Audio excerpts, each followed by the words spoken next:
आज हम लोग जानते हैं टॉप 50 रूल्स सीरीज में से एक इंपॉर्टेंट रूल। ये रूल है हमारा एंटीसीडेंट रूल। इसके अंदर हमें रिलेटिव प्रोनाउन के बारे में जानना है। रिलेटिव प्रोनाउन के साथ वर्ब कैसे रिलेट करते हैं और कोई नाउन प्रोनाउन आता है तो कैसे रिलेट करते हैं उसके बारे में जानते हैं। सबसे पहले हमारा ये डाउट क्लियर हो जाना चाहिए, रिलेटिव प्रोनाउंस क्या होती है। तो जितने भी क्वेश्चन वर्ड्स या इंट्रोगेटिव वर्ड्स आप सब जानते हैं उन्हीं को अगर हम लोग कंजंक्शन के रूप में यूज करते हैं किसी सेंटेंस के अंदर, यानी उसका प्रयोग क्वेश्चन पूछने की जगह पर सिर्फ जोड़ने के लिए काम किया जाएगा तो उसे हम लोग रिलेटिव प्रोनाउन कहते हैं। उसमें व्हाट, वेयर, व्हिच, आप जिस भी इंट्रोगेटिव वर्ड को जानते हैं उन सभी को कहा जाता है रिलेटिव प्रोनाउंस। अब रिलेटिव प्रोनाउंस के साथ रूल क्या कहता है कि अगर किसी सेंटेंस में रिलेटिव प्रोनाउन आ रही है और उसके ठीक पहले कोई नाउन और प्रोनाउन प्रयुक्त होता है तो ये नाउन और प्रोनाउन अपने से ठीक रिलेटिव प्रोनाउन के बाद वाली वर्ब को डिफाइन करता है। यानी कि जो यहां पे आने वाली वर्ब है वो आएगी किसके अकॉर्डिंग, नाउन और प्रोनाउन के अकॉर्डिंग। तो ध्यान रखें, इस कॉन्सेप्ट को समझने की कोशिश करें। इस तरह के जनरल क्वेश्चंस आपको पेपर में अक्सर करके मिल जाते हैं और माइनर मिस्टेक की वजह से हम इसको समझ में नहीं पाते। अब ध्यान से समझिए कुछ एग्जांपल्स के थ्रू कैसे ये रूल काम करता है। आप देखें, it is me who is your friend, सबसे इंपॉर्टेंट क्वेश्चन है और पेपर में आ रखा क्वेश्चन है ये। इसके बारे में जानते हैं तो सबसे पहले आपको एक चीज जाननी होगी, अगर किसी लिंकिंग वर्ब का कॉम्प्लीमेंट कोई पर्सनल प्रोनाउन होता है, आप बाकी सारी चीजों के लिए आप आ सकते हैं ऑफलाइन क्लासेस में, आपको ये सारी चीजें डिटेल में बताई जाएंगी।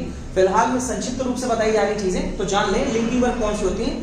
जब is, am, are, was verb को हम लोग यूज करते हैं और उसके बगल में पर्सनल प्रोनाउन यूज कर रहे हैं तो हमेशा ध्यान रखना लिंकिंग वर्ब का कॉम्प्लीमेंट यानी लिंकिंग वर्ब के ठीक बगल में उसको पूरा करने के लिए कोई पर्सनल प्रोनाउन यूज होता है, जैसे आई, डी, यू, ही, दे, ये सब पर्सनल प्रोनाउंस हैं। अगर इनको आप यूज करते हैं तो ध्यान रखिए वो हमेशा सब्जेक्टिव केस में रखे जाते हैं, ऑब्जेक्टिव में नहीं। तो आपने मी को कट किया, यहां पे लगा दिया आई, अब बन गया सेंटेंस इट इज आई। सुनने में अजीब लगेगा लेकिन राइट यही है, इट इज आई। अब आपका रूल यही वाला बन गया, रिलेटिव प्रोनाउन यहाँ पे हु आ रहा है, हु का मतलब है जो कि मैं क्या हूं, दोस्त हूं। तो आप देखिए यहाँ पे वर्ब जो आ रही है वो किसके अकॉर्डिंग आनी चाहिए, इस वाले नाउन या प्रोनाउन के हिसाब से। फिलहाल में यहाँ पे प्रोनाउन है, इसके हिसाब से अगर मैं वर्ब डिसाइड करना हो तो इज, एम, आर में आप सभी जानते हैं आई के साथ क्या यूज होता है, एम। तो सेंटेंस क्या बनता है, it is I who am your friend. This will be the simple formula to follow this.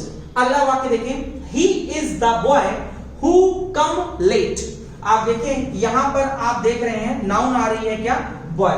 Boy एक है या अनेक? अगर आप देखें तो लड़का सिर्फ अकेला लिखा हुआ है, अकेला लिखा हुआ है, बगल में रिलेटिव प्रोनाउन हु आ रहा है और यहाँ पे वर्ब लिखी हुई वो प्लूरल फॉर्म में लिखी हुई है, कम है वो प्लूरल फॉर्म में लिखी हुई है। इसको सिंगुलर बनाने के लिए क्या कर दिया आपने, एस। क्यों सिंगुलर किया गया है, अकॉर्डिंग टू दिस हम लोगों को लगाना है।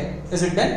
अगले बढ़ते हैं, these are my books which is important. यह मेरी किताबें हैं जो कि क्या है, बड़ी महत्वपूर्ण है। अब आप देख रहे हैं दीज लगा हुआ है यानी कई सारी किताबें हैं, बगल में क्या लिख रहे हो, माई बुक्स, प्लूरल में आया हुआ है और यहां पे रिलेटिव प्रोनाउन लगा दिया आपने विच। ये वस्तुओं के लिए लगता है, रिलेटिव प्रोनाउन विच लगाया उसके बाद में आपने वर्ब लगाई इज। जो ये इज है वो अकॉर्डिंग टू किसके आनी चाहिए, माई बुक्स के थ्रू। और अगर माई बुक्स के हिसाब से लगाएंगे तो यहाँ पे इज हमें रिमूव करना पड़ेगा और क्या लिखना पड़ेगा, आर। इस तरह के क्वेश्चंस आपको मिलेंगे one of, only one of के कॉन्सेप्ट में। आप इस रूल को पढ़ लेंगे तो फिर आगे आपको इसी रूल की सीरीज में ये क्वेश्चन भी आपको देखने को मिलेगा। Thank you.